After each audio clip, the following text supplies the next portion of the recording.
Well, coming in March, there's an amazing experience happening at the Marriott Dallas Allen Hotel and Convention Center. It's going to be this year's Retro Expo, and you're going to be able to enjoy so much when you go out there. You're going to be able to meet so many cool people, different comic artists, and also just from every comic under the sun.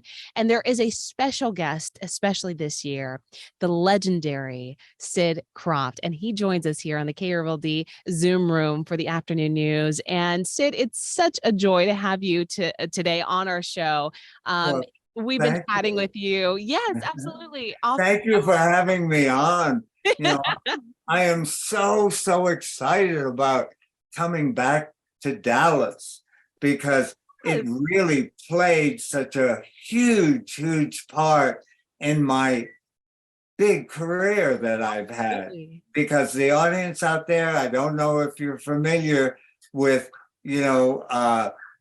well, we did 26 television series. And if you don't remember H.R. Pufnstuf or Land of the Lost, we also did a movie with Will Ferrell, Land of the Lost, a few years ago. But, all of our shows, Donnie Marie, The Brady Bunch Hour, it just goes on and on. Yeah. One thing about Sid and Marty Krofft has always been your work with puppets, and you mentioned H.R. Pufnstuf and Land of the Lost, and the other ones, that have been part of our lives growing up. Is they also enjoyed a little resurgence when Cartoon Network rediscovered you and put them back on the air. Yes, they did. Well, they're still playing all over the world. You're talking about. It's crazy that I'm sitting here even talking to you because I've been on this planet since Lincoln was the president, and I'm still here, And so when you talk about Pufnstuf and the Bugaloos and Lidsville and, Sigmund and the Sea Monsters, that was 50 years ago, 50. And it's still remembered. You know what blows me away?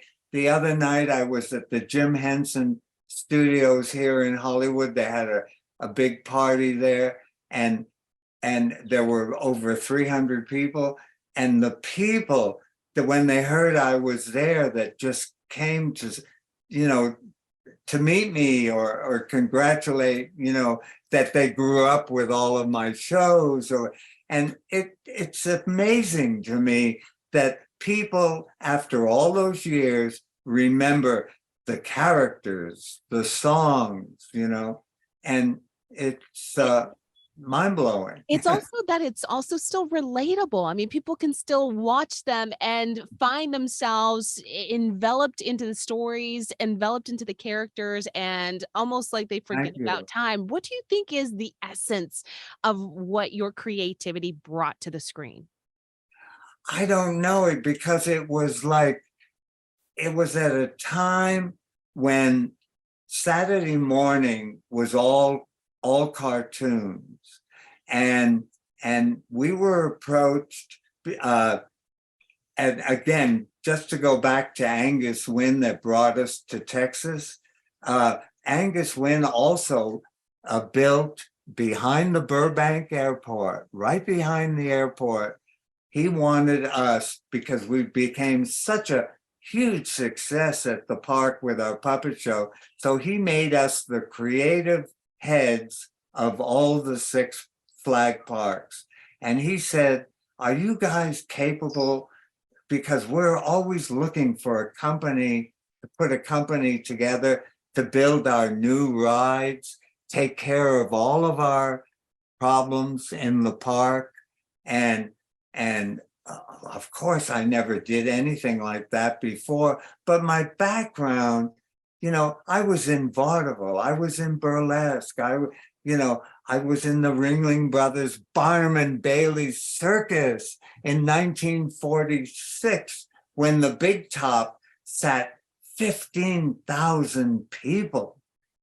This generation doesn't realize, they go to see Cirque du Soleil, which is fabulous, but it has 36 people in the company. We had 1,800 in the show, just in the show.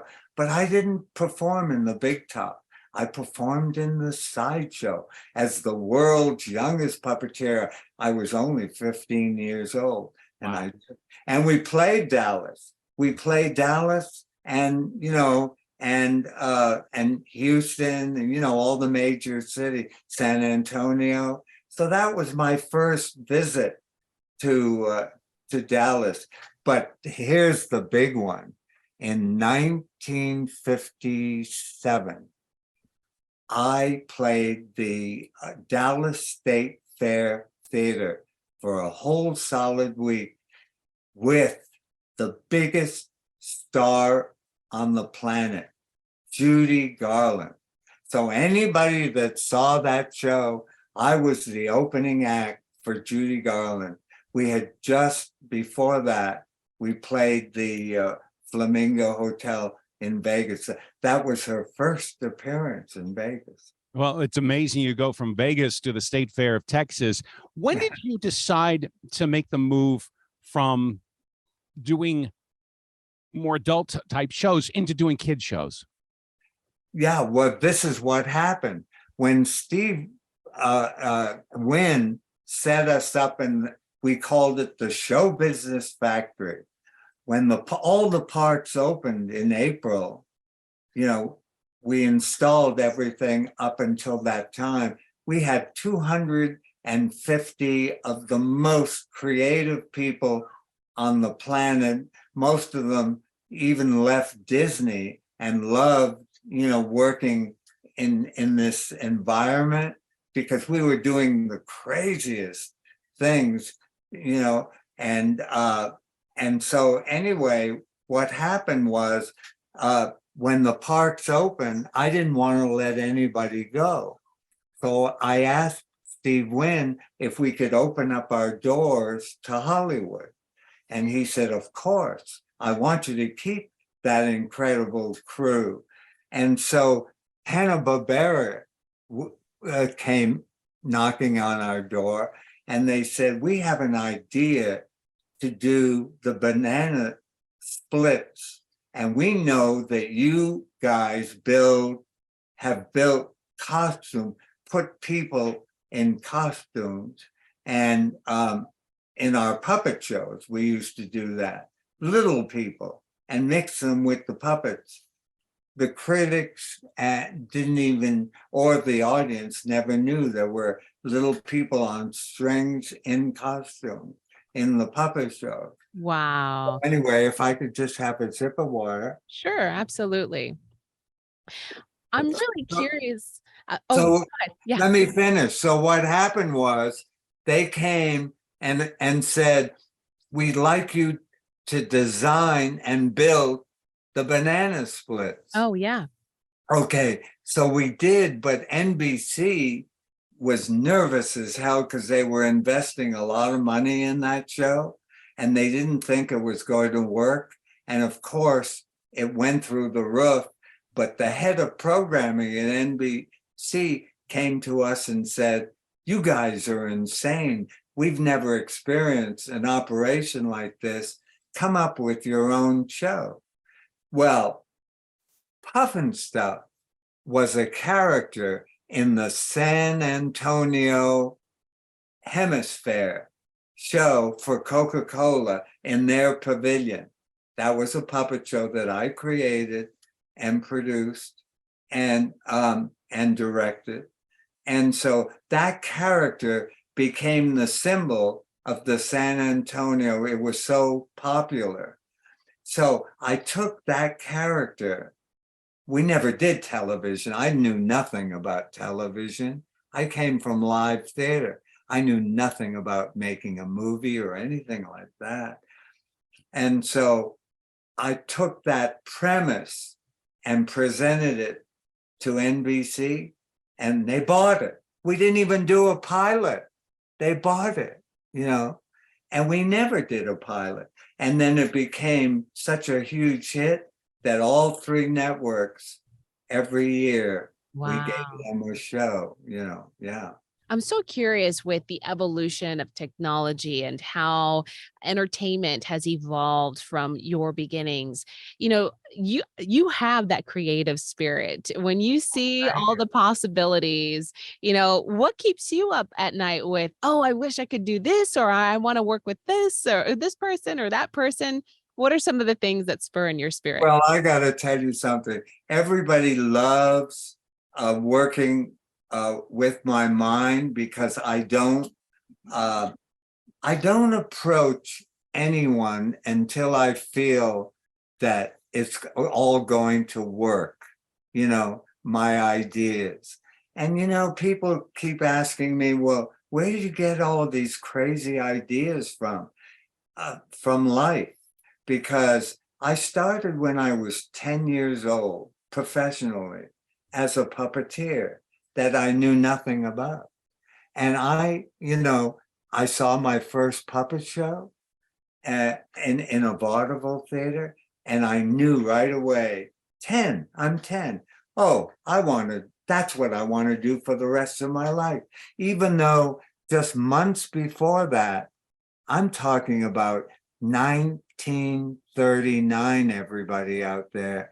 In 1939, I was invited, because I came from a very poor family, to the opening show in Providence, Rhode Island. That's where we were living, at the Majestic Theater at 8 o'clock in the morning. I saw the first screening of The Wizard of Oz. Wow.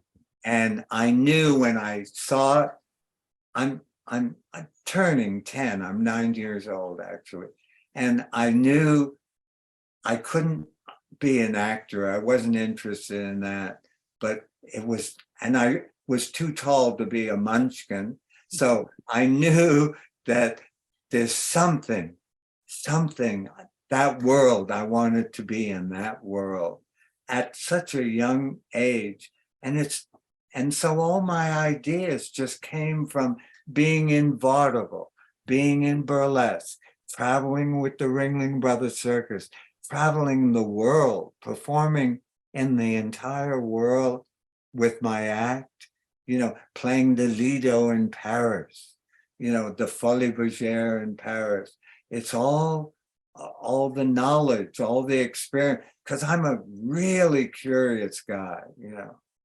One thing that's fascinating is you don't do a lot of these kinds of expos, but you got the No. word with that. You got the word that you'll be able to come to Dallas, and that people are going to be able to meet you in Dallas. And you know what? Retro Fest. Yeah, and you know what, David? I got to tell you something. I take every phone call. I've always done that because I was in the business as a performer. I've been rejected. I'm not. I'm a real person, and I love when people say to me, "Hey, Sid, you never change," and I always answer, "Am I supposed to?" I've always been the same person, even though all the successes that I've had. But the reason I'm bringing that up, that when you come to meet me at Expo, and I want to meet as many of you, please, I'm going to talk to you as long as you like. You're going to ask me questions. That's me. I've always been like that. So I'm excited about coming to Dallas. I really am. Because Absolutely. look what it did for me. It got me into television. It got me to perform with Judy Garland. It got me, the Ringling Brothers Circus, and, the Show Business Factory. Well, your humble spirit and the amazing charity of your gift to be able to give to others and share with others is something that we greatly appreciate you spending some time here on KRLD and sharing with us and our listeners. And we can't wait to have you here in the Metroplex. We'll be welcoming you with open arms all the way from LA. Hopefully we'll have some good weather to welcome your visit.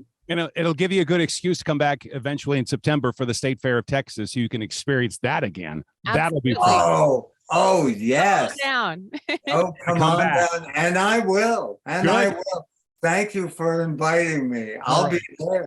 Hey, thank you, everybody. And thank you so much for having me on. I'm also, one little plug, every Sunday at 3:00, I'm on Instagram live. Oh, cool. Live. Love that. And I do an hour. I have huge guests on. I've had huge stars. Anderson Cooper's coming on. We're trying to get him. You know, he watches the show, and Katie Couric, Katie Couric, you know, she watches the show. It's amazing. It's just amazing.